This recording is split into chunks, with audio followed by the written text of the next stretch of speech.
الحمد للہ رب العالمین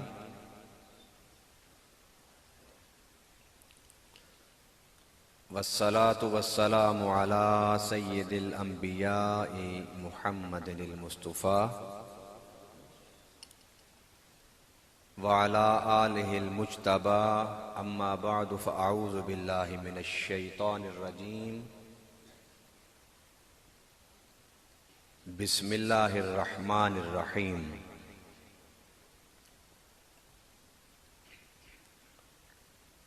انا اعطیناک الکوثر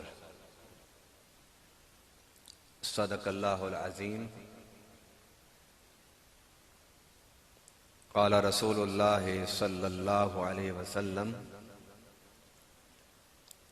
الفاطمۃ بضعۃ منی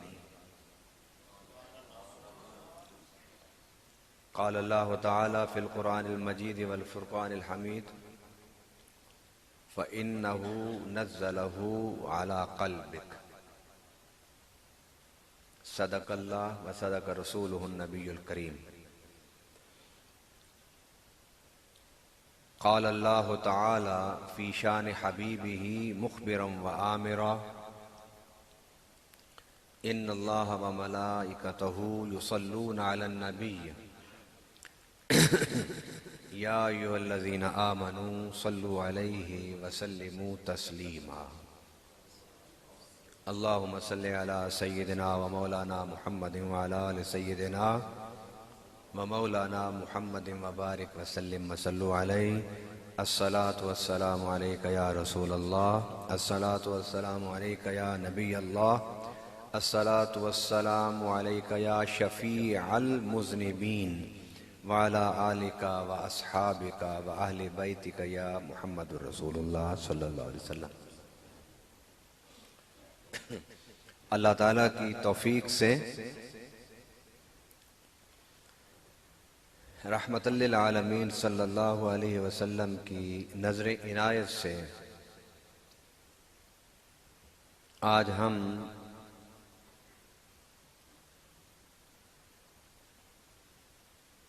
احترام صحابہ اور محبت اہل بیت کے موضوع پر قرآن و سنت کی روشنی میں سننے کے لیے یہاں جمع ہوئے ہیں۔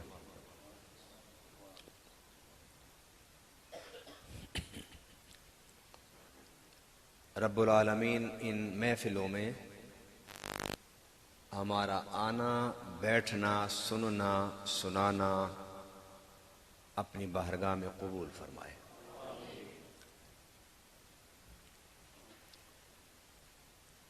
آج کے اس کانفرنس کا عنوان بڑا ایمان افروز ہے اور اس کے ساتھ ساتھ آج کے حالات میں اس عنوان اور اس موضوع کی بڑی ضرورت ہے۔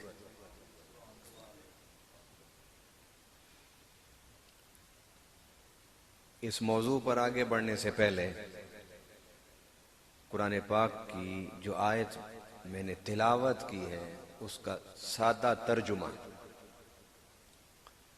رب العالمین نے فرمایا انا اعطیناک الکوثر۔ پیارے نبی صلی اللہ علیہ وسلم، اللہ نے آپ کو کوثر عطا فرما دی۔ یہ اس کا ترجمہ مفسرین فرماتے ہیں کہ لوگوں نے نبی پاک صلی اللہ علیہ وسلم کے بارے میں یہ کہنا شروع کیا کہ اس کی مخالفت نہ کرو، اس لیے کہ مخالفت کرنے کی ضرورت نہیں، کچھ عرصے کے بعد جب یہ دنیا سے جائیں گے تو ان کا نام و نشان ویسے ہی مٹ جائے گا۔ ان سے پوچھا گیا کہ کیوں؟ انہوں نے کہا نہ تو اس کا کوئی بھائی ہے، نہ اس کا کوئی بیٹا ہے، نعوذ باللہ ان کا نام لینے والا کون ہوگا؟ مفسرین کرام فرماتے ہیں کہ جب سیدنا امام حسن اور حسین کی ولادت ہوئی تو رب نے اعلان فرمایا، پیارے تیرا دشمن ذکر اس کا مٹ جائے گا، ہم نے تجھے خیر کثیر عطا فرما دیا ہے۔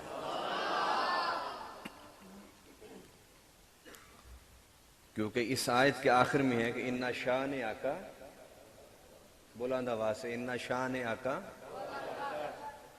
کہ تیرا دشمن وہ مقطوع ذکر بھی ہوگا اور مقطوع نسل بھی ہوگا۔ ابو جہل سے لے کر ابو لہب، عتبہ، شیبہ،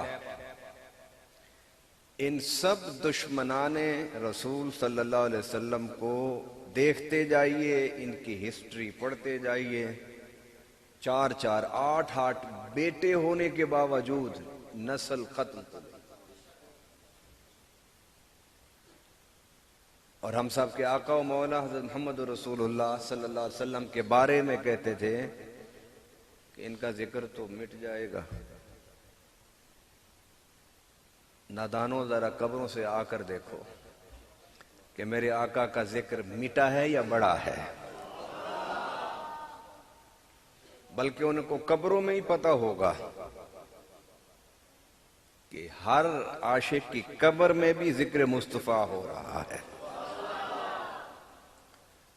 اگر کوئی عاشق نہیں ہے، کلمہ گو بھی نہیں، مسلمان بھی نہیں، جب وہ مر کے قبر میں جاتا ہے تو اس سے 3 سوال ہوتے ہیں۔ کتنے سوال؟ بتا تیرا رب کون ہے؟ جب وہ یہ جواب دے لیتا ہے تو پھر فرشتہ سوال کرتا ہے، بتا تیرا دین کیا ہے؟ جب وہ یہ بھی جواب دے لیتا ہے تو پھر اللہ فرشتے سے کہتا ہے،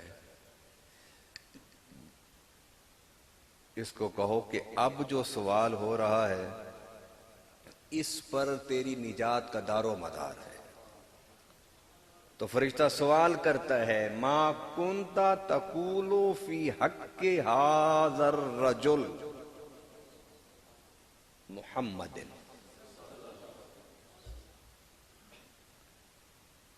اب آپ دیکھیے، کافر ہو، مشرک ہو، بے دین ہو، منافق ہو، مومن ہو، عاشق ہو، موحد ہو، کوئی بھی ہو، اردو بولتا ہو، پنجابی بولتا ہو، سرائکی بولتا ہو، انگلش بولتا ہو، سنسکرت بولتا ہو، ہندی بولتا ہو، کوئی بھی زبان بولنے والا ہو، قبر میں اس سے سوال ہوتا ہے، اور ان سوالوں میں ایک سوال میرے آقا کے بارے میں بھی ہوتا ہے، تم تو مٹانے آئے تھے مصطفیٰ کا ذکر، تو قبر میں جا کے پتہ چلا کہ زمین تو زمین، قبروں میں بھی مصطفیٰ کا ذکر ہو رہا ہے۔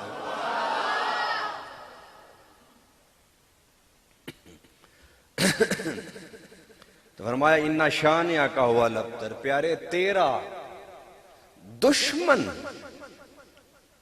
اور تیری آل کا دشمن، ذکر تو اس کا ختم ہونا ہے۔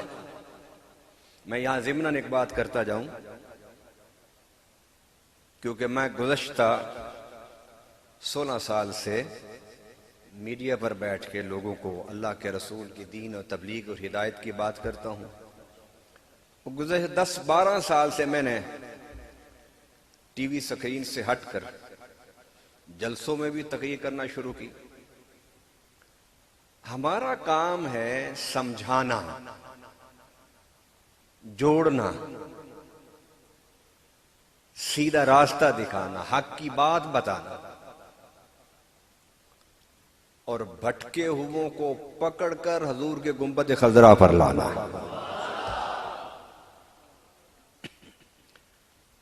یزید جب اس کے دربار میں سیدنا امام زین العابدین پہنچے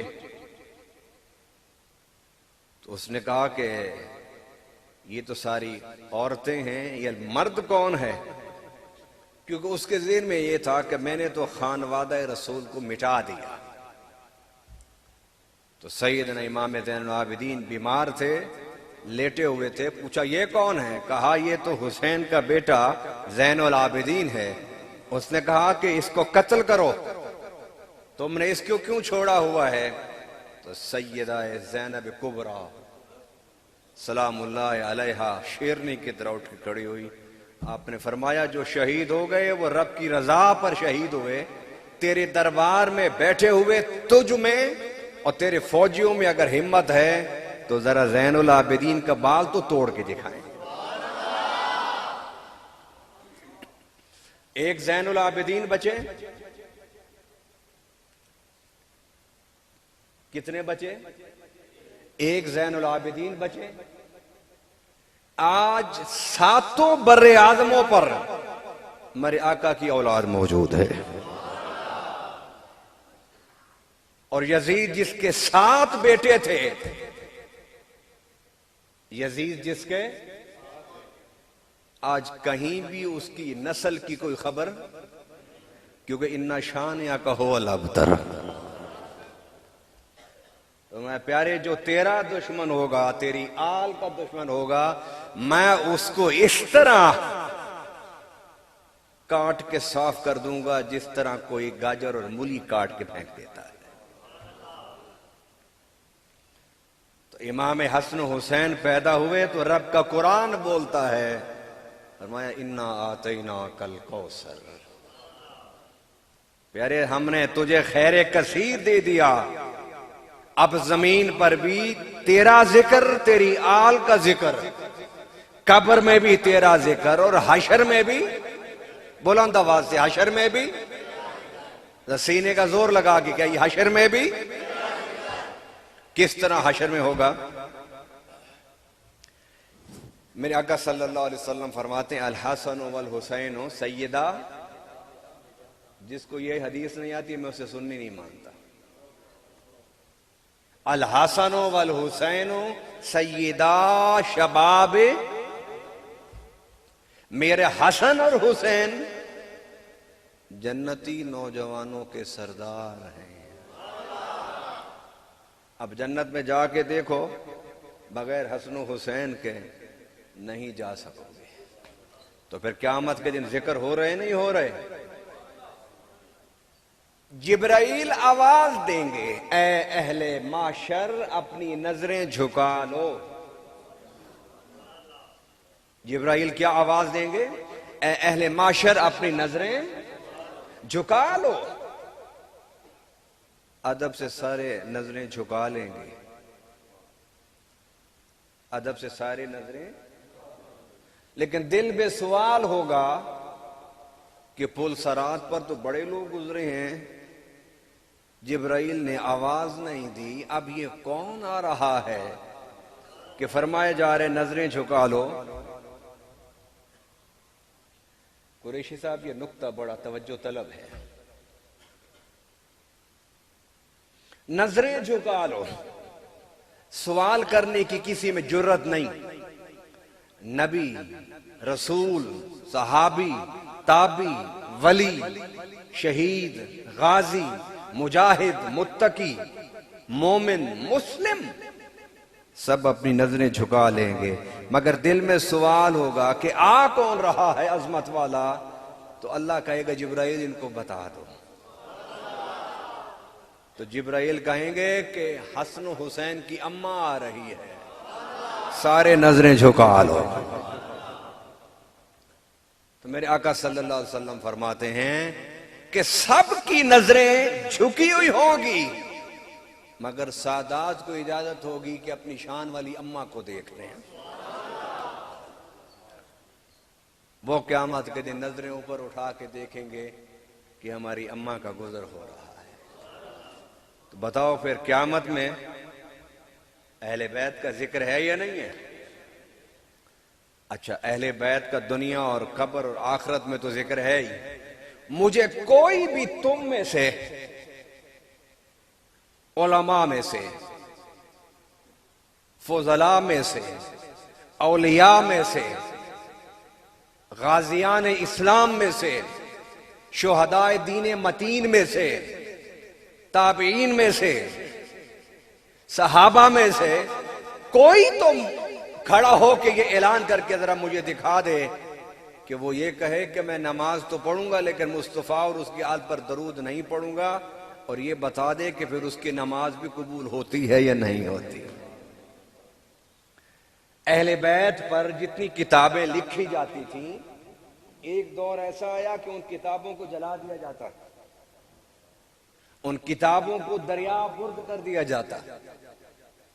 تو کسی نے کہا کہ یہ اہل بیت کی شان پر لکھنے جانے والی کتابوں کو کیوں جلاتے ہو؟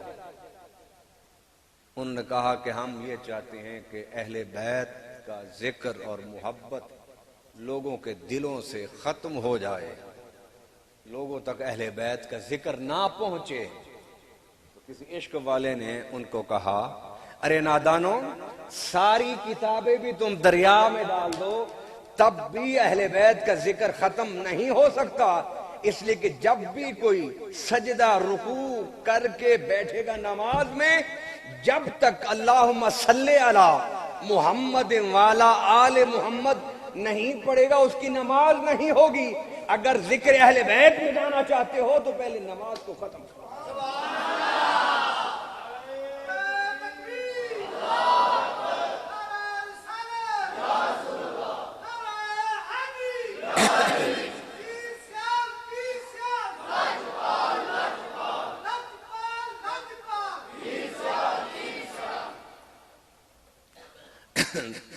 بہت تھوڑے وقت میں نے تقریر کرنی ہے، اس لیے کہ مجھ سے پہلے میرے بیٹے نے تقریر کی ہے، تو اس کا اور میرا ٹائم ملا کے گھنٹہ سوا گھنٹہ کافی ہے۔ ایسے ٹھیک ہے نا؟ میں نے بچوں کو اس لیے ساتھ رکھا ہوا ہے کہ بچوں کو پتہ چلے کہ ہمارا ابا کیا کرتا ہے۔ باپ دین کی تبلیغ کر رہا ہوتا ہے، بیٹا سکول کالج میں پڑھ رہا ہوتا ہے، باپ جب مرتا ہے تو اس بیٹے کو کلخانی پر پتہ چلتا ہے کہ میرا ابا کیا کام کرتا تھا۔ پھر دین پڑھے بغیر سمجھے بغیر باپ کی سیٹ پر بیٹھتے ہیں۔ میرے آقا نے فرمایا خود بھی گمراہ ہوتے ہیں، دوسروں کو بھی گمراہ کرتے ہیں۔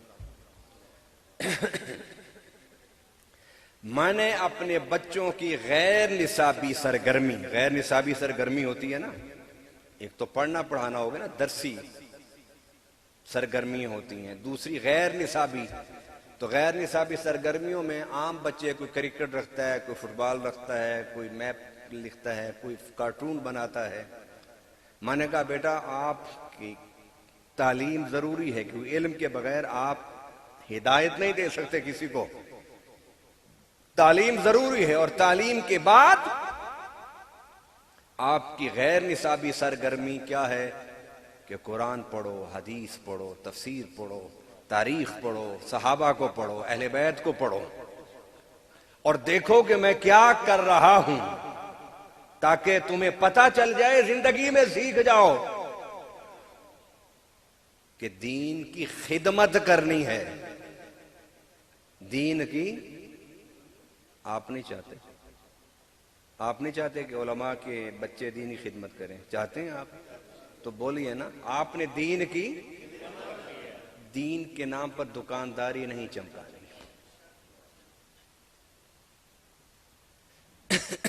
اس لیے رات کی اس پہر میں، کل ایک ہی چھٹی ہے بچوں کو، میں نے کہا چلیں بھائی میرے ساتھ چلیں، حضور کی نعت پڑھو، میں نے کہا تم تقریر کرو تاکہ تم مجھے دیکھو اور میں تمہیں دیکھوں، تم مجھے دیکھو کہ میں کیا کر رہا ہوں، اور میں تمہیں دیکھوں کہ میں نے تمہیں کتنا سکھایا اور کتنا لائق کیا۔ آج ہم نے سب سے بڑا المیہ یہ ہے کہ پیر مر جائے، اس کا خلیفہ 80 سال کا بھی ہے، سفید داڑھی والا، اس کو پیر کی مسند پر نہیں بٹھائیں گے۔ پیر کی مسند پر وہی بیٹھے گا جو اس کا بیٹا ہے، خواہ وہ خلاف سنت چلتا ہو، منہ پر داڑھی نہ ہو، بے نمازی ہو، جاہل ہو، بیٹھے گا وہی پیر باپ کی سیٹ پر۔ کیوں ایسے ہے؟ اگر تمہیں شوق ہے کہ تم نے اپنے باپ کی مسند پر بیٹھنی ہے تو پھر باپ والا علم، تقوی اور دین کی خدمت کا جذبہ پیدا کرو۔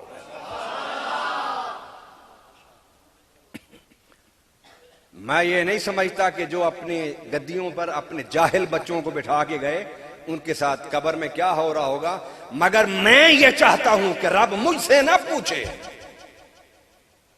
کہ تو اپنی سیٹ پر جاہل اور بے دین بچوں کو کیوں بٹھا کر آئے۔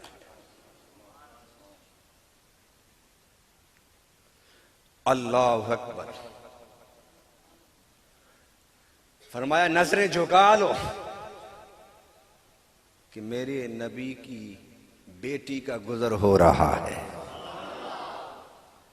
اب میں یہاں پر ایک آپ کو مزے کی حدیث سنا دوں کہ حضرت عبداللہ ابن عمر رضی اللہ تعالی عنہما کو ان کے والد حضرت عمر امیر المؤمنین رضی اللہ تعالی عنہ وسلام اللہ علیہ، انہوں نے 500 مال غنیمت میں سے دیا۔ کتنا دیا؟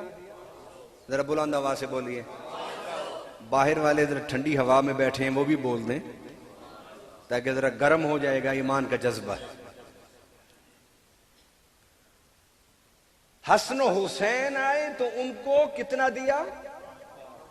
1000 اپنے بیٹے کو 500 اور علی کے بیٹوں کو بلند آواز سے یہ یاد کیجئے، میں یاد کرا رہا ہوں آپ کو، میں سبق پڑھا رہا ہوں، میں بولتا جاؤں آپ سننے کے بعد بھلاتے جائیں تو اس کا تو کوئی مزہ نہیں نا۔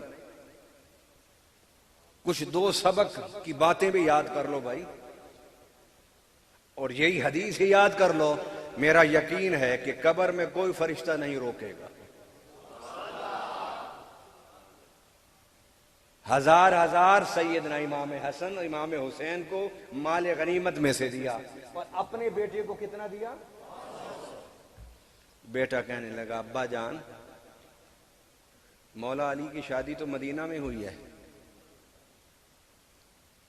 تو یہ مدینہ میں شہزادے پیدا ہوئے ہیں، میں تو اس وقت مسلمان ہوا کہ جب مکہ کی دھرتی پر کلمہ پڑھنا ایسے تھا جس طرح پھانسی کے پھندے کو گلے میں ڈالنا ہو۔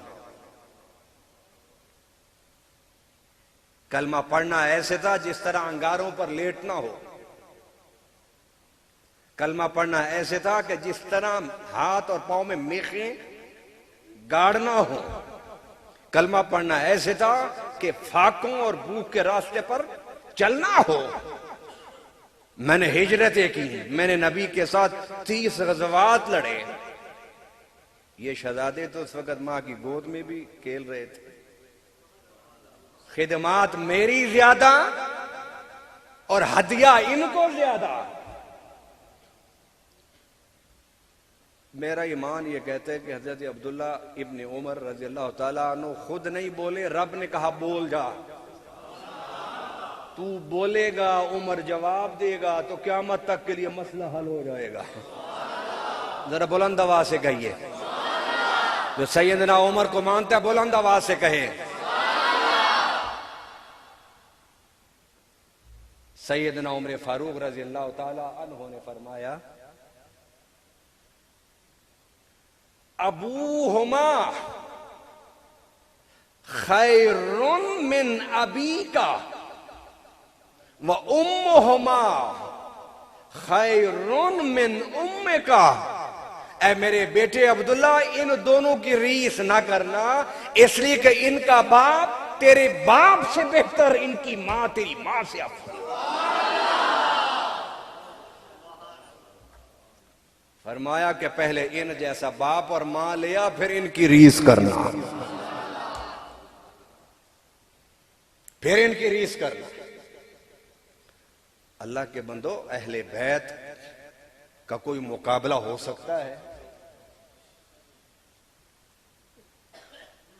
مگر یاد رکھو، میں ایک جملہ بولا کرتا ہوں، یاد رکھیے میرے ویسے تو کہتے ہیں نا کہ وہ کسان کا بیٹا بچپن سے ہی اس کو کھیتی باڑی کا پتہ ہوتا ہے نہیں ہوتا؟ لوہار کے بیٹوں کو بچپن سے ہی پتہ چل جاتا ہے کہ لوہا کیسے کاٹنا ہے، کیسے کوٹنا ہے۔ سونار کے بیٹے کو پتہ ہوتا ہے کہ سونا کیسے بنانا ہے، زیور کیسے تیار کرنا ہے، بچپن سے ہی۔ میرے والد کیونکہ عالم تھے، میں بچپن سے ہی ان کی گود سے ہی میں نے سیکھنا، سننا اور سمجھنا شروع کر دیا، لیکن شعور کے ساتھ مجھے پڑھتے پڑھاتے ہوئے 30 سال ہو گئے۔ شعور کے ساتھ میں اپنے 30 سالہ شعور کے ساتھ دین کے مطالعے کا نچوڑ ایک جملے میں آپ کو دینا چاہتا ہوں، اور اس کے بدلے میں نذرانہ لینا چاہتا ہوں، اور وہ نذرانہ کیا ہوگا کہ آپ دل کھول کے ایک دفعہ سبحان اللہ کہہ دیں گے۔ وہ نچوڑ کیا ہے؟ ہم اہل سنت کو اہل بیت سے محبت کرنا سکھایا ہی صحابہ نے ہے۔ ہمیں اہل بیت سے محبت کرنا کس نے سکھایا؟ ارے جو معلم ہوں احترام محبت اہل بیت کا، تم انہیں کہتے ہو کہ وہ دشمن اہل بیت تھے۔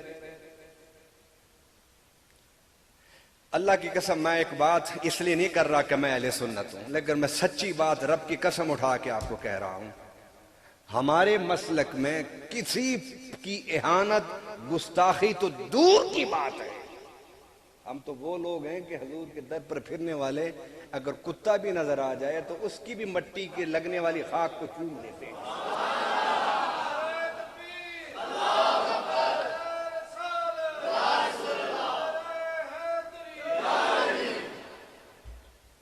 گستاخی تو دور کی بات ہے، گستاخی کا شائبہ بھی نہیں ہے۔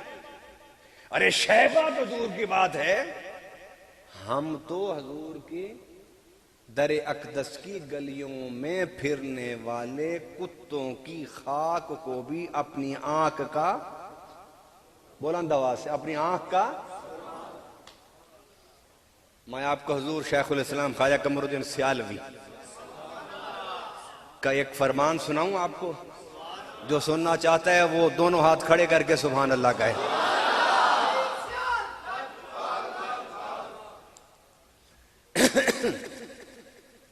آپ جب بھی اذان سنا کرتے تھے تو اشہد ان محمد رسول جب سنتے تھے تو حدیث میں ہے کہ جواب میں کہا کرو قرۃ عینی بک یا رسول اللہ۔ کیا کہو جواب میں؟ حضور آپ کے نام نامی، آپ کے ذات کے تصدق سے میری آنکھوں کی ٹھنڈک ہے۔ مگر حضور شیخ الاسلام رحمت اللہ علیہ اس جملے میں تھوڑا سا اضافہ فرماتے تھے۔ کیا فرماتے تھے؟ قرۃ عینی بک یا رسول اللہ، حضور آپ کی وجہ سے تو میری آنکھوں کی ٹھنڈک ہے۔ یہ نہیں فرماتے تھے، آپ فرماتے تھے قرۃ عینی بقدم اقلابک یا رسول اللہ، حضور آپ کی گلی میں پھرنے والے کتوں کے قدموں میں میری آنکھوں کی ٹھنڈک ہے۔ کسی نے کہا حضور حدیث یہ ہے اور آپ نے تھوڑا سا لفظ اضافہ کر کے یوں فرماتے ہیں، یہ کیوں؟ آپ نے فرمایا تہاڈا مقام ہوئے گا کہ تسی او کہندے رہو، میرا مقام تو یہ کہ میں یہ آکھاں کہ حضور تہاڈے کتیاں دی پیراں دی خاک میری اکھاں دی ٹھنڈک ہے۔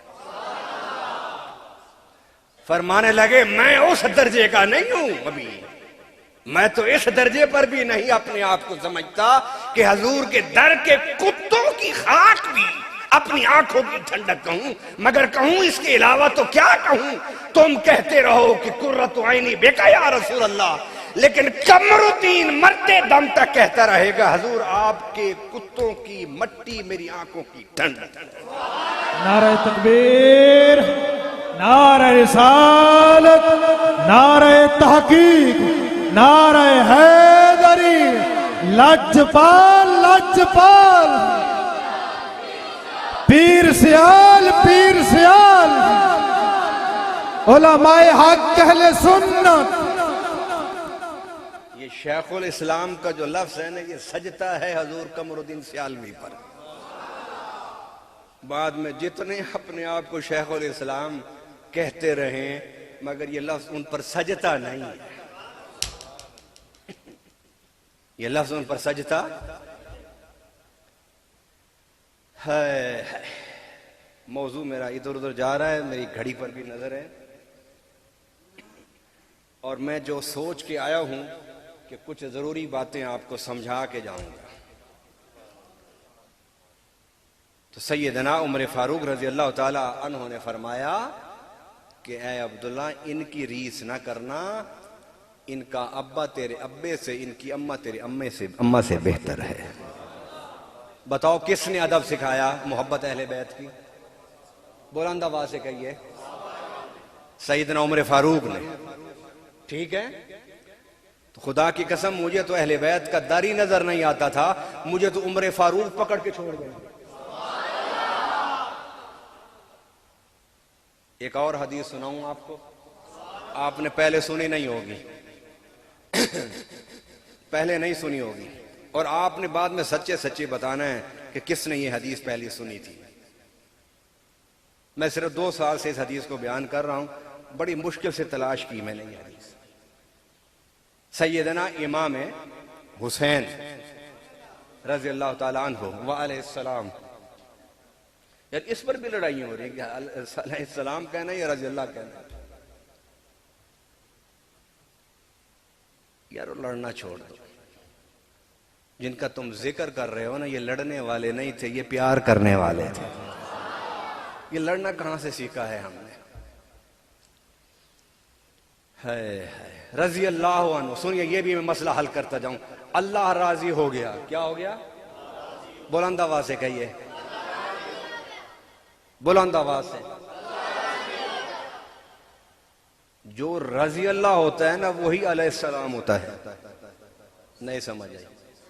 جس سے رب راضی ہوتا ہے اسی پر تو سلامتیاں اترتی ہیں. علیہ السلام کا مطلب کیا ہے؟ اللہ کی طرف سے کیا ہو. تو جس سے رب ناراض ہوگا اس پر سلامتی اترے گی.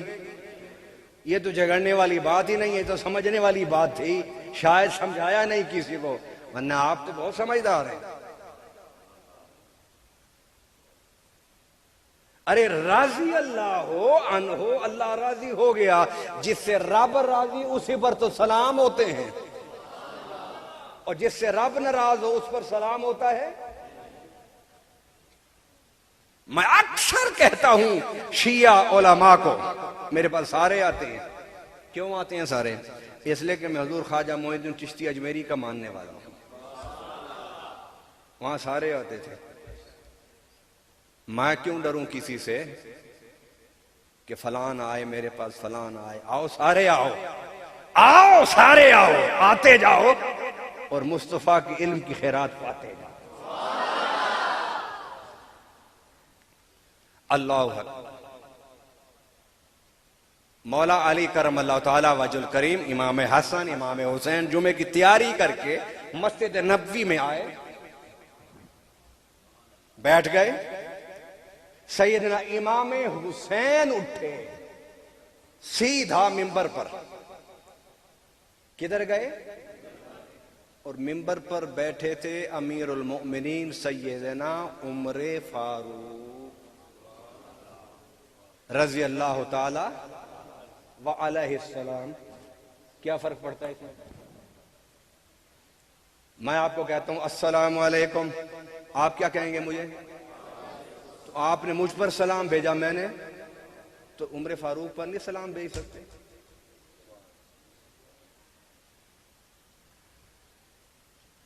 سیدھا سیدنا امام حسین آئے، منبر پر عمر فاروق بیٹھے تھے، ایسے پکڑا، قمیص کو پکڑا، کہنے کے عمر کھڑے ہو جاؤ. عمر کھڑے ہو گئے، کہا منبر سے اتر جاؤ. اتر گئے ممبر سے.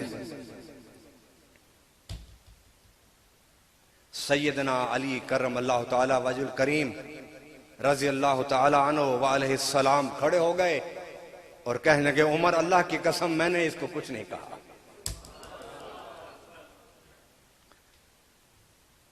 میں نے مولا علی اصل میں بتانا چاہتے تھے ان لوگوں کو جو کہتے ہیں کہ ابو بکر و عمر نے خلافت پر قبضہ کر لیا. تو انہوں نے کہا نہیں میں نے نہیں سکھایا. اگر میں نے کچھ کرنا ہوتا تو میرا نام حیدر کرار ہے. میں خود بات تم سے کر سکتا تھا, بچوں سے کیوں کرواتا میں.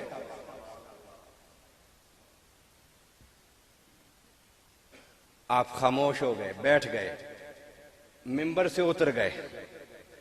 جب اتنی حدیث ہمارے جو سنی ہے نا وہ یہ حدیث نہیں بیان کرتے. وہ کہتے ہیں کہ ہمارے جو نوجوان ہیں لوگ کم پڑھے لکھے ہیں, دوسرا مطلب نہ لے لیں کہ حضور کے شہزادے نے عمر فاروق کو منبر سے اتار دیا, گویا اہل بیت راضی نہیں تھے. میں نے کہا آدھا دین سمجھو گے تو پریشان رہو گے, پورا دین سمجھو نا.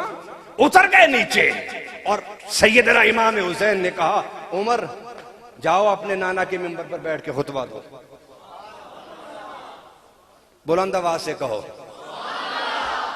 حسنین کریمین کا ذکر ہے, سینے کا زور لگا کے کہو تاکہ پتہ چلے کہ صحابہ کا ذکر ہو تب بھی ہمارے سینوں پر, اور اہل بیت کا ذکر ہو تب بھی ہماری آنکھوں پر. اللہ اکبر. آپ نے فرمایا حسین میرے نانے کا منبر کہاں سے آیا؟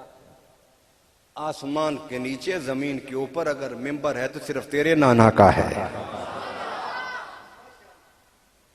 تھوڑی دیر کھڑے رہے, پھر حضرت امام حسین کہتے ہیں اچھا چلو پھر بیٹھ کے خطبہ دو. بلند آواز سے آپ کی سبحان اللہ سے مجھے پتہ چلے گا کہ آپ میری باتوں پر کتنے راضی ہو. بیٹھو خطبہ دو. واپس جا کے بیٹھ گئے. اب یہاں پر عشق والوں نے کہا گھبراؤ نہیں اس واقعے سے, اس واقعے کو پورا سمجھ لو. سیدنا عمر فاروق رضی اللہ تعالی عنہ منبر پر بیٹھے خلیفہ بن کر, حسین نے اتار دیا پھر بٹھا دیا. گویا یہ اعلان تھا کہ پہلے امت نے عمر کو خلیفہ بنایا, منبر پر بٹھایا, اب حسین نے عمر فاروق کی خلافت پر مہر لگا دی.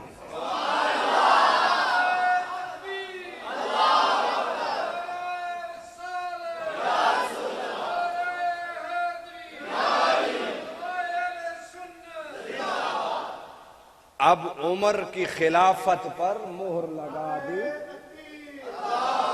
نعرہ رسالت, نعرہ تحقیق, نعرہ حیدری. عمر فاروق کی خلافت پر مہر لگا دی کس نے؟ امام حسین نے. مولا علی سامنے بیٹھے ہیں. اس کو تھوڑا سا اس طرح لے لو نا, اور خدا کی قسم میں آپ کو یہ بات سمجھا کے جانا چاہتا ہوں. قرآن میں بھی ہے یُضِلُّ بِهِ کَثِیرًا وَیَهْدِی بِهِ. اس علاقے میں مجھے تقریر کرنے کا تھوڑا سا مزہ اس لیے آتا ہے کہ جس اجتماع میں بھی میں آدھی آیت پڑھتا ہوں تو سامعین اس آیت کو مکمل کرتے ہیں. یہ بھی حضور شیخ الاسلام کا فیض ہے. فرمائے اس قرآن سے بہت سارے لوگ گمراہ ہوں گے, اور اسی قرآن کو پڑھ کر بہت سارے لوگ فیض یاب ہوں گے, ہدایت پائیں گے. اب اس واقعے کو کیوں چھپاتے ہو؟ ڈنکے کی چوٹ پر بیان کرو, مگر ساتھ یہ بھی بتاؤ پہلے امت نے بٹھایا تھا پھر اہل بیت نے بٹھا دیا. ارے عمر تو اتر گئے تھے نا. اگر کہتے ابا علی آ جاؤ منبر پر بیٹھو, خالی میں نے کرا دیا ہے.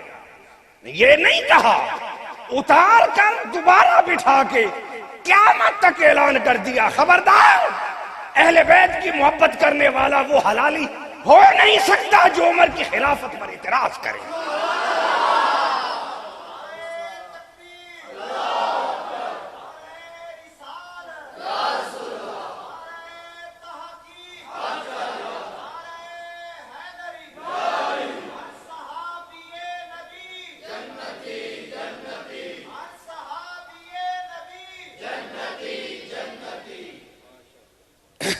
مجھے یہ بتائیے کہ یہ جو بال ہے یہ کھال کے اندر ہے، کھال بال سے اور بال کھال سے جدا، جہاں بھی ذکر شروع کرو گے اہل بیت کا اس کا سرا صحابہ سے نکلے گا، اور جدھر سے بھی صحابہ کا ذکر شروع کرو گے سرا اہل بیت تک جائے گا۔ اور یہ تو ہم نے دکانداریاں بنائی ہوئی ہے نا، کوئی صحابہ کا ٹھیکیدار بن گیا، کوئی اہل بیت کا۔ ہمیں شیخ الاسلام خواجہ قمر الدین سیالوی نے بتایا ہے یہ ہیں ٹھیکیدار اور ہم ہیں دین کی خدمت گار۔ یہ ٹھیکیداری اور ہوتی ہے اور خدمت گزاری، ہم خدمت گار ہیں۔ کسی بھی، میں اس کو سننے نہیں مانتا کہ جس کی زبان پر اہل بیت کی توہین کا ایک لفظ آ جائے، آپ مانیں گے اس کو؟ ہاتھ اٹھا کے کہ مانیں گے اس کو؟ اور جو صحابہ کے خلاف ایک جملہ بولے ہم اسے بھی اہل سنت؟ ارے اہل سنت تو وہ گلدستہ ہے کہ جس گلدستے میں توحید کا پھول ہے، عشق رسول کا پھول ہے، عظمت صحابہ کا پھول ہے، محبت اہل بیت کا پھول ہے، اور غلامی اولیاء کا پھول ہے۔ سارے پھول اگر نظر آئیں گے تو اہل بیت کے گلدستے میں نظر آئیں گے۔ ایسے ہے یا نہیں؟ لیکن دشمن نے ہمیں بھی بانٹ دیا، ہمیں بھی تقسیم کر دیا۔ مجھے دکھ ہے، میں کسی بھی سنی کے خلاف کوئی بات نہ کرتا ہوں نہ سنتا ہوں، یہ ہمارے گھر کا معاملہ ہے، لیکن مجھے نہیں سمجھ آتی کہ اس گھر کے معاملے کو چوک اور گلیوں اور سڑکوں میں کون لے کر آیا۔ خدا را خدا را خدا را، میں ان مولویوں سے ان پیروں سے ہاتھ جوڑ کے کہتا ہوں کہ ہم سب یا رسول اللہ کہنے والے ہیں، ہمیں یہ اختلافات چوک چراہوں پر حل کرنے کے بجائے بند کمروں میں بیٹھ کے حل کرنا چاہیے۔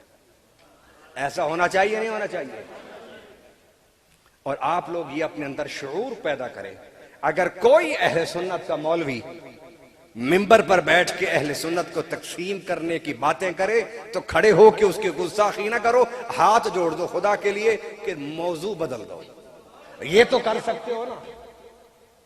آئیے بات کو میں ختم کرتا ہوں۔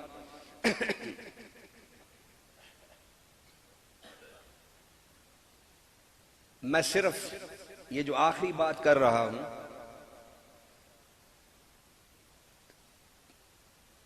کبھی یار زندہ صحبت باقی، پھر میں کسی اگلے خطاب کے لیے ایک موضوع آپ کو دے کے جا رہا ہوں۔ آخری بات بھی ہے، ایک موضوع بھی ہے۔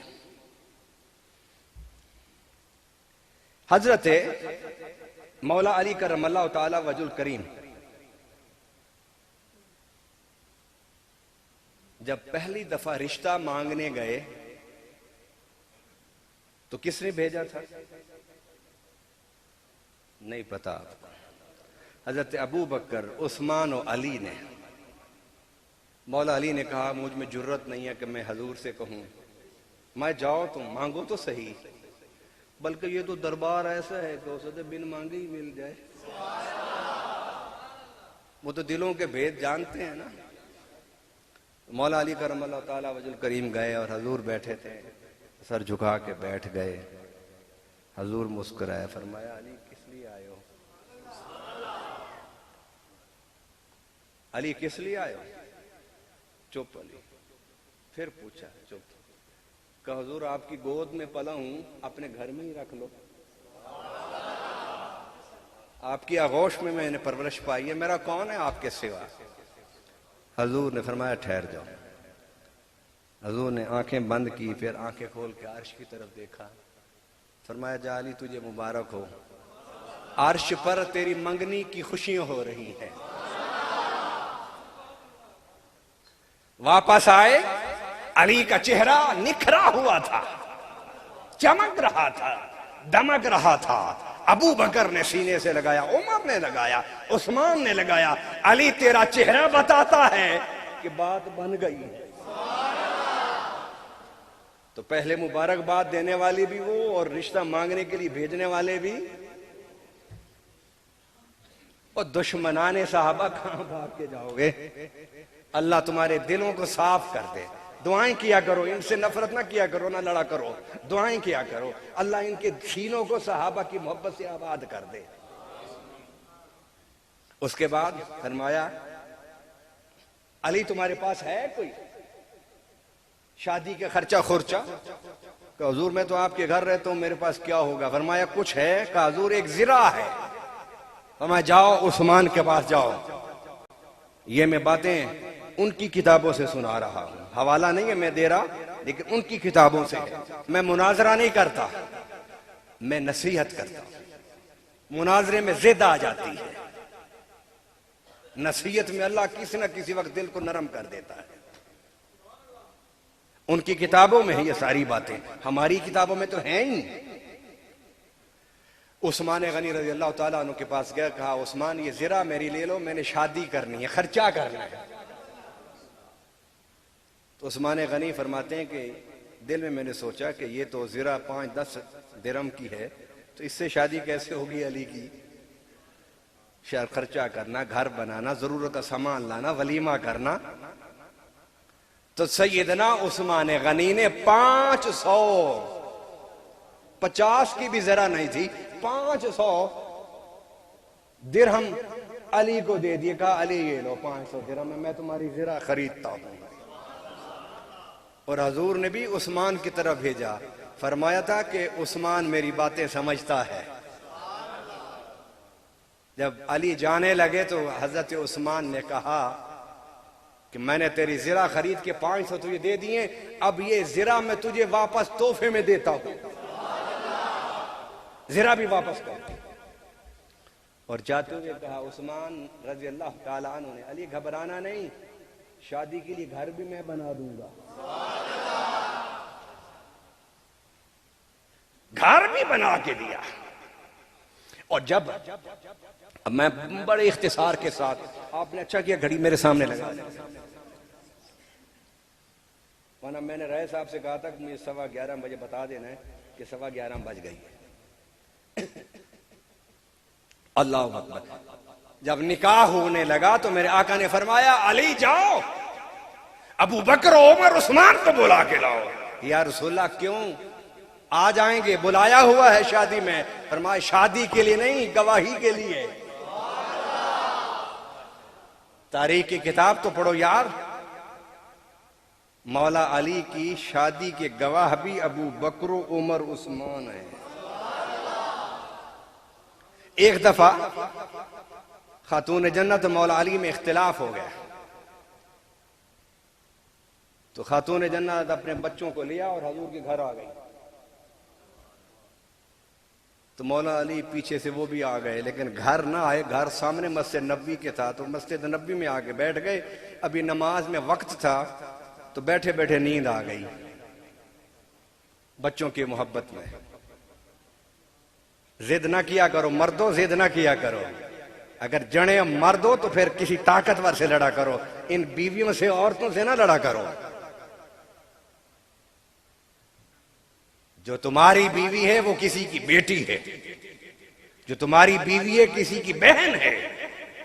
تمہاری بیوی کسی کا لخت جگر ہے. تمہارے گھروں میں بھی بیٹیاں ہوں گی، نہیں ہیں تو آنے والی ہوں گی. اگر اپنی بیٹیوں کی خیر چاہتے ہو تو دوسروں کی بیٹیوں کی خیر مناؤ.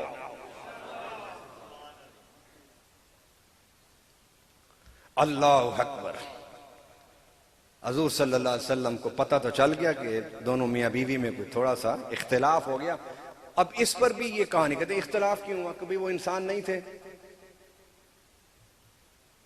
بھائی صحابہ اور اہل بیت انسان نہیں تھے؟ بولیے نا. کوئی فرشتے تو نہیں تھے نا؟ انسانوں میں ہو جاتا ہے. نبی کی بیویوں کا قصہ قرآن میں نہیں ہے نا قصہ. لوط کی بیوی، حضرت نوح کی بیوی، خود نبی پاک صلی اللہ علیہ وسلم کی ازواج مطہرات کا واقعات قرآن میں موجود ہے. حضور باہر آئے تو دیکھا کہ علی سو رہے. آپ نے علی کے پاؤں کے اوپر ایسے پاؤں رکھا، علی کے پاؤں کے اوپر ایسے دبایا. فرمایا قوم یا ابا تراب، ابو تراب اٹھو کھڑے ہو جاؤ۔ علی کھڑے ہوئے، میرے آقا نے فرمایا تیری صلح میں کراتا ہوں، لیکن جا ابو بکر عمر عثمان کو بلا کے لا، ان کی موجودگی میں صلح کراؤں گا۔ جس طرح تم دونوں کے نکاح کے گواہ وہ تھے، تمہاری صلح کے گواہ بھی میں انہیں بناؤں گا۔ دونوں کی کتابوں میں ہے، نہ ہم بیان کرتے ہیں نہ وہ۔ ہم تو اس لیے نہیں بیان کرتے، تو ہم تو پڑھتے ہی نہیں نا کتابیں، کچھ پڑھیں تو پتہ چلے۔ آگے چلیے،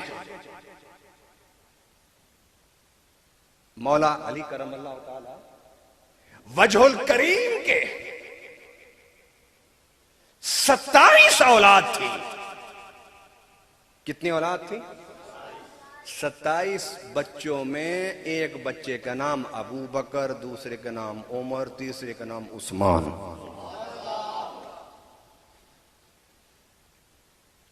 حضرت بی بی شاہر بانو جو شاہ ایران کی بیٹی تھی، نام شاہ جہان تھا، بعد میں اسلام میں جب آئیں تو پھر شہر بانو نام ہو گیا۔ ان کے شک میں اطہر سے امام زین العابدین پیدا ہوئے۔ جب شہر بانو آئی تو دنیا امڑ آئی کہ یہ شہزادی کون ہے۔ تو سیدنا عمر فاروق رضی اللہ تعالیٰ عنہ نے، امیر المومنین تھے، یعنی دوسرے لفظوں میں بادشاہ تھے، آپ نے شہزادی کا نکاح اپنے بیٹے سے کرنے کے بعد فرمایا شہر بانو گھبرا نہیں، اگر تو شاہ ایران کی بیٹی ہے، ایران کے بادشاہ کی بیٹی ہے، تو میں تجھے نکاح کے لیے اس کا بیٹا دوں گا جو دو جہان کا بادشاہ ہے۔ تو شہر بانو کی شادی مولا علی کے بیٹے امام حسین سے ہوئی۔ ان کے عقیدے کے مطابق میں بات کر رہا ہوں، آئیے ان کے عقیدے کے مطابق بات سمجھاؤں۔ ان کے ہاں 12 امام ہیں۔ کتنے امام ہیں؟ ان میں پہلے امام، ماشاءاللہ بڑے سادے لوگ، پہلے امام حضرت علی، دوسرے امام حضرت امام، تیسرے امام حضرت امام، اور چوتھے امام امام زین العابدین۔ یہ چوتھے امام زین العابدین شہر بانو سے پیدا ہوئے، اور یہ شہر بانو تحفہ تھا اہل بیت کی طرف میرے عمر فاروق کا۔ یہ 4 امام، تو 4 کے بعد باقی کتنے امام بنے؟ 10 امام، اور امام زین العابدین کو ملا لیں تو کل امام کتنے بن گئے؟ 11 امام۔ یہ 11 امام ان کے پیدا ہوئے حضرت شہر بانو سے، جس حضرت شہر بانو کو حضرت امام حسین کو عمر فاروق نے عطا فرمایا، نکاح پڑھایا اور ان کے گھر بسایا۔ یہ تمہارے 11 امام جو ہم بھی انہیں امام مانتے ہیں، ارے یہ تحفہ فاروقی ہے۔ بات ایک بھی غلط نہیں کروں گا اور کسی پر تان بھی نہیں کروں گا، یہ حقیقت ہے، یہ ہماری کتابوں میں بھی ہے، ان کی کتابوں میں بھی۔ اب آئیے بات کو سمیٹتا ہوں، یہ ایک موضوع ہے۔ سیدنا امام حسن، امام حسین، اور ان کے بعد 11 ائمہ جو دنیا میں ان کے لیے بھی سر آنکھوں کا سر پر تاج ہیں اور ہمارے بھی سر کا تاج ہے۔ ان 11 ائمہ میں، بلکہ آپ یوں کہہ لیجئے 14 کے 14 اماموں میں، ہر امام کی اولاد میں ابو بکر، عمر، عثمان اور عائشہ کے نام موجود ہیں۔ اور حضرت امام حسن حسین یہ داماد ہیں۔ یہ کیا ہیں؟ کن کے؟ حضرت عثمان غنی کے داماد ہیں یہ عثمان غنی کے۔ ارے ابو بکر عمر عثمان اگر دشمن ہوتے اہل بیت کے تو حسن و حسین عثمان کے داماد بنتے، داماد بنتے۔ اگر آپ 14 ائمہ کی تاریخ کو اٹھا لیں، میرے پاس کتابیں موجود ہیں گاڑی میں ساتھ لایا تھا لیکن میں اس موضوع کی طرف ذرا دیر سے آیا۔ میں اس موضوع کو اگلے کسی پروگرام، آج کی آخری بات کو اگلے کسی پروگرام کے لیے موضوع بنا کے چھوڑنا چاہتا ہوں۔ 14 کے 14 اماموں کے گھر میں یہ سارے ائمہ کے نام، سارے صحابہ کے نام اور ام المومنین حضرت عائشہ صدیقہ کا نام موجود تھا۔ بس آخری بات، آپ میں سے جتنے لوگ بیٹھے ہیں تھوڑے یا زیادہ، مجھے یہ بتائیے آپ میں سے کسی کے بچے، بھتیجے، بھانجے، پوتے، نواسے کا نام یزید ہو؟ ذرا ہاتھ کھڑا کریں۔ کیوں نہیں رکھا؟ کیوں نہیں رکھا؟ بولیے، صرف ایک آدمی کو جواب دے دے، میں سب کی طرف سے۔ دشمن اہل بیت۔ ارے ہم 14 صدیوں سے دشمنیاں نبھا رہے ہیں کہ ہم نے یزید کا نام نہیں رکھنا۔ نہیں سمجھ آئی آپ؟ ہم 14 صدیوں سے اہل بیت سے محبت نبھا رہے ہیں، اہل بیت کے دشمنوں سے دشمنی رکھی ہوئی ہے کہ ہم اپنے گھر میں یزید کا نام، بلند آواز سے، یزید کا نام، یہ اہل بیت سے کیا کر رہے ہیں؟ ہم محبت نبھا رہے ہیں۔ یہ اہل بیت کے دشمنوں کے ساتھ دشمنی نبھا رہے ہیں کہ گھر میں ہم یزید کا نام نہیں آنے دیتے۔ ارے یہ اگر صحابہ اہل بیت کے دشمن ہوتے ہیں، مولا علی سے خلافہ چینی ہوتی، بی بی فاطمہ سے فدق چینا ہوتا، تو اپنے بچوں کے نام مولا علی نے ابو بکر، عمر، عثمان رکھا۔ امام زین العابدین کے بچوں کا نام ان پر۔ اور ایک اور پتے کی بات بتا رہا ہوں، جائیے، آج گوگل ہے نا آپ کے پاس موبائل، اس میں گوگل کھولیے اور لکھیے کہ شہدائے کربلا۔ اس میں کیا لکھیں؟ نوجوانوں کو شرم و حیا کی طرف آؤ، اپنی راتوں کو گناہوں کی آلودگی سے سیاہ کرنے کے بجائے دین کے نور سے آباد کرنا سیکھو۔ اس میں صرف لکھ دو گوگل میں جا کے شہدائے کربلا۔ اگر ان شہدائے کربلا میں ابو بکر، عثمان، عمر کا نام نہ ہو، میں سنیہ چھوڑ دوں گا۔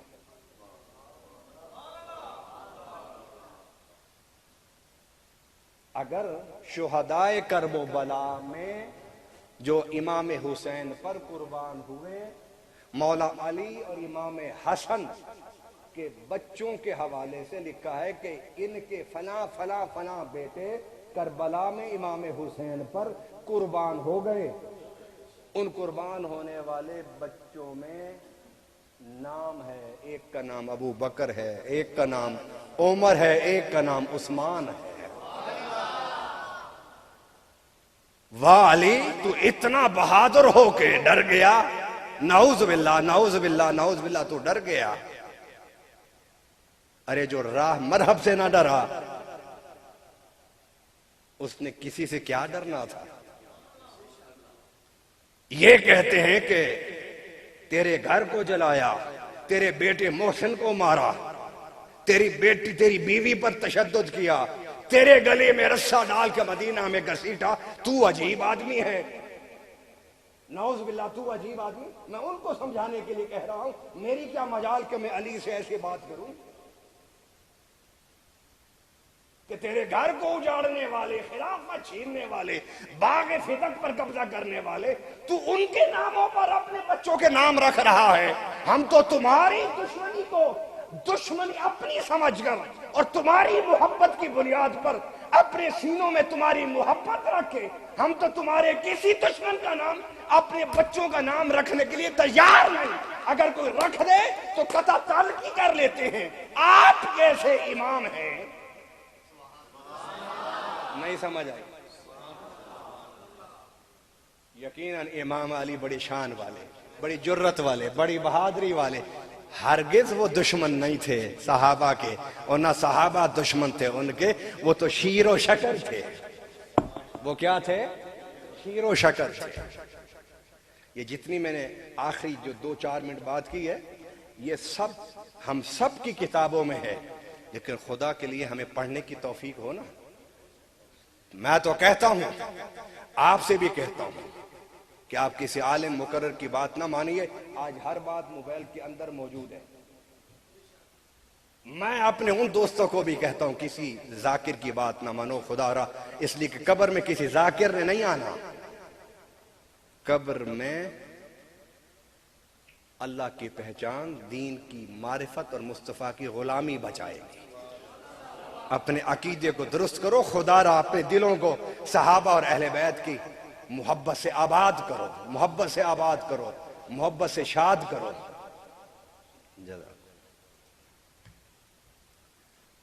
میری دعا ہے کہ رب العالمین ہم سب کو ان سے محبت عطا فرمائے جن سے میرے آقا پیار کرتے تھے۔ اور دیکھیے، میں ایک حدیث اور سنا دوں آپ کو، جو سننا چاہتے ہیں ہاتھ کھڑا کریں۔ امام زین العابدین کی بات سنا دیتا ہوں۔ آپ بیٹھے تھے حضور کے گنبد خضرا پر، تو بیٹھے ہوئے چند لوگ آئے، انہوں نے کہا کہ بتاؤ ابو بکر و عمر کا کیا رتبہ اور کیا مقام ہے؟ کیا سوال کیا؟ امام زین العابدین سے پوچھا کہ ابو بکر و عمر کا کیا رتبہ اور کیا؟ نہیں سمجھ آئی سوال کی؟ آپ کو سمجھ آئی ہے؟ کیا سوال کیا؟ مسجد نبوی میں بیٹھے ہوئے گنبد خضرا کی طرف اشارہ کر کے کہتے ہیں بتاؤ امام زین العابدین کہ ابو بکر و عمر کا کیا مقام ہے؟ سناؤں جواب آپ کو؟ اور میرا یقین ہے کہ آپ جھوم جائیں گے۔ آپ نے فرمایا ان کا جو اب مقام ہے وہی پہلے مقام تھا۔ نہیں سمجھ آئی؟ میں پھر وضاحت کرتا ہوں۔ انہوں نے اشارہ کیا، بتاؤ ابو بکر و عمر کہاں ہیں؟ کہا کہ روضہ کے اندر ہیں۔ کہا جس طرح یہ آج قریب ہیں ہمیشہ قریب ہیں۔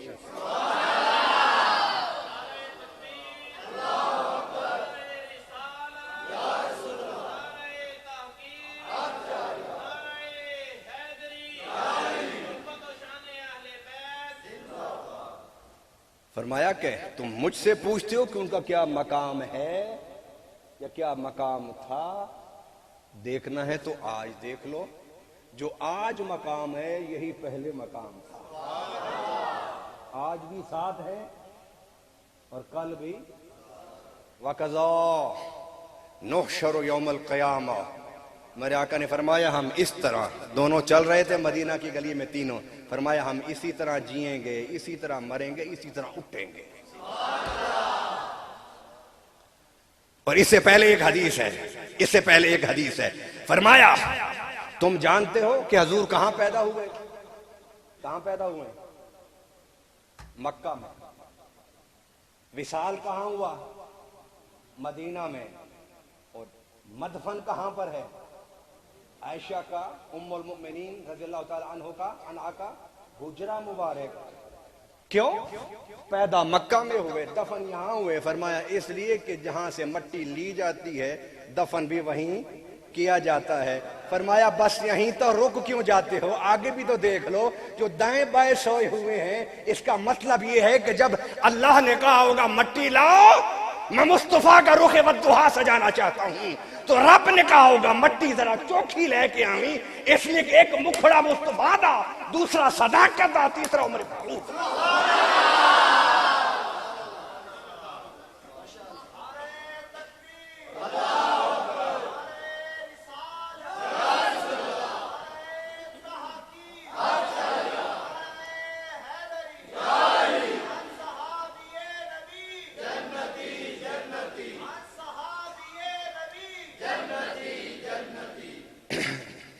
منہا خلقناکم وفیہا نعیدکم ومنہا نخرجکم تارۃ اخری۔ فرمایا تم دیکھتے نہیں کہ یہ تینوں یہاں کیوں ہیں؟ اس لیے کہ رب نے جب بنایا نا مٹی اٹھا کے تو ایک ہی مٹی سے تینوں کو بنایا، ایک ہی مٹی سے تینوں کو بنایا۔ اور یہ حضرت علی کا حوالہ میں بیان کر کے گھڑی کو دیکھتا ہوں دل کرتا ہے بات ختم کر دوں، آپ کے جذبوں کو دیکھتا ہوں دل کرتا ہے ایک اور سنا جاؤں۔ حضرت علی سے ہے کہ جب سیدنا ابو بکر کا وصال ہونے لگا فرمایا علی کو بلا کے لاؤ۔ نعوذ باللہ، دشمنوں کو کوئی بلاتا ہے؟ مرتے وقت کن کو بلاتا ہے؟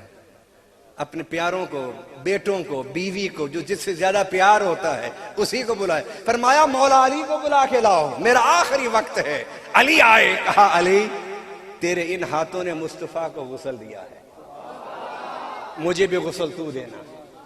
تیرے ان ہاتھوں نے مصطفیٰ کو کفن پہنایا ہے، مجھے بھی تو ہی کفن دینا۔ ان ہاتھوں سے تو نے مصطفیٰ کی میت کو درود و سلام کے لیے رکھا، میری میت کو بھی تو ہی رکھنا، جنازہ بھی تو پڑھانا، اور میری میت لے جا کر حضور کے گنبد خضرا کے دروازے کے سامنے تو رکھنا۔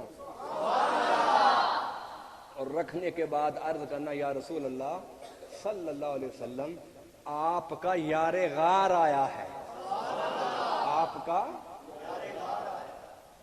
مولا علی نے یہ سارے کام کیے اور پھر میت لا کے گنبد خضرا کے سامنے رکھی، عرض کی یا رسول اللہ ابو بکر کا حکم تھا کہ وہ کہتا تھا کہ کہنا یار غار آیا ہے۔ دروازہ کھلا، ارے سینہ کھول کے سبحان اللہ کہو، دروازہ کھلا، فرمایا جلدی کرو، ارے محبوب کو محب سے ملا دو، ارے جلدی کرو محب کو محبوب سے ملا دو۔ دروازہ اس طرح کھولا، آواز اس طرح آئی، لگتا ایسا تھا کہ حضور بھی جدائی میں بچھڑے ہوئے تھے، جلدی کیا کہ جلدی لاؤ اس کو میرے پاس۔ اچھا جب حضرت ابو بکر صدیق نے کہہ دیا تھا کہ دروازے پر رکھ دینا، دروازے پر رکھ دینا، اور حضور نے بھی فرما دیا تھا وَكَذَلِكَ نُحْشَرُ يَوْمَ الْقِيَامَةِ، ہم اس طرح کٹھے رہیں گے، کٹھے اٹھیں گے، تو پھر دروازے پر لا کے کیوں رکھا؟ پھر دروازے پر لا کے کیوں رکھا؟ حضور صلی اللہ علیہ وسلم کے سچے غلام ابو بکر ایک اور عقیدے کی بھی وضاحت کرنا چاہتے تھے۔ وہ عقیدہ کیا؟ کہ میری جنازے کو باہر رکھنا، بس کہنا کہ حضور غلام آیا ہے، کہ اس کا کیا فائدہ ہوگا؟ فرمایا اس کا فائدہ یہ ہوگا کہ جو ابو بکر صدیق کے نعرے لگاتے ہیں ان کا عقیدہ ذرا درست ہو جائے گا۔ نہیں سمجھے؟ اب میں دوسری طرف تھوڑا سا سمجھانا چاہتا ہوں۔ کس طرح؟ فرمایا کہ صداقت ابو بکر زندہ باد، عدالت عمر زندہ باد، عثمان کے حیا زندہ باد۔ ارے گلی گلی نگر نگر کے نعرے لگانے والوں آؤ، ابو بکر یہ سمجھانا چاہتے ہیں دنیا سے جاتے ہوئے کہ نبی وہ ہو نہیں سکتا جو بے خبر ہو، وہ اتنا باخبر ہوتا ہے کہ اس کا غلام جب دروازے پر پہنچتا ہے تو دروازہ خود کھل جاتا ہے۔